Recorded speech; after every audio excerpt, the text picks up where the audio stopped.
Hi, welcome to Richard Gabili YouTube channel, and for today's tutorial, I will be teaching you on how to turn on and off hold duration and touch on iPhone X. But first, kindly subscribe to this channel and don't forget to hit the subscribe button and the bell to notify you for the new updates. And let's start. Using your iPhone X from your home screen, first go to Settings.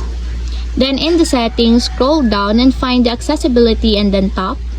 Then in the accessibility, scroll down again and go to physical and motor section and then tap the touch. Then in the sport and the touch, scroll down and then tap the touch accommodations. Then in the sport and the touch accommodations, find the hold duration, and as you will see, there is a switch button located on the side of it.